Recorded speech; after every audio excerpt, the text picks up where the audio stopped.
მიდიხართ თუ არა ხმის მისაწვდომად?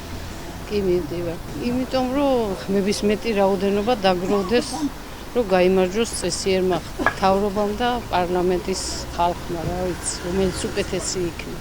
იცნობთ კანდიდატებს მე რო კი ვიცნობ ზოგ-ზოგებს და მე კიდე გავიგებ იქამდე.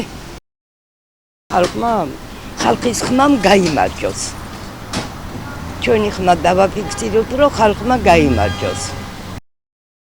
და პოლიტიკაში არ ვერები და მე ჩემი სამოქალაქო ვალი მინდა შევასრულო და მივალ არჩევნებზე. მე მგონია რომ ესე ჯობია და არა ქუჩაში დადგომა.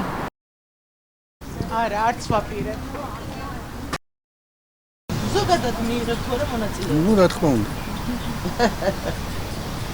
იცით თქვათ ვინ არის მერობის კანდიდატი თუ მე? ხო, მაგრამ ჩამოყალიბებული არ მაქვს ახლა ვის ხმას. ჯერ კიდე არის დრო ერთი თვე. რა მინდა არჩევნებს, რაზე წავიდე? რის გულისთვისა და კი წავარ.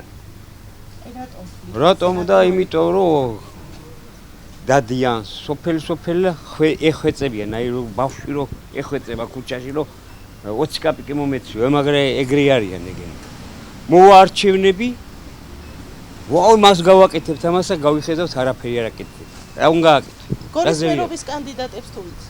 არ ვიცნობ. ეს აუცილებელია ყველამ უნდა მიიღოს თავისი პასუხის მიღება. საერთოდ ეხლა ჩემი აზრი ესეთია, დააშილებენ აჟანიკა მადასალკა დააშინებენ.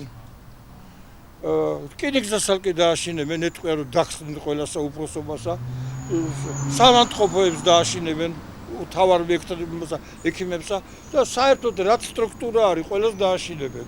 თუ ამას ისე არ გააკეთებ, როგორც მე მინდა, შენი თანამშრომლებიად მოხსნი. აქედან გამომდინარე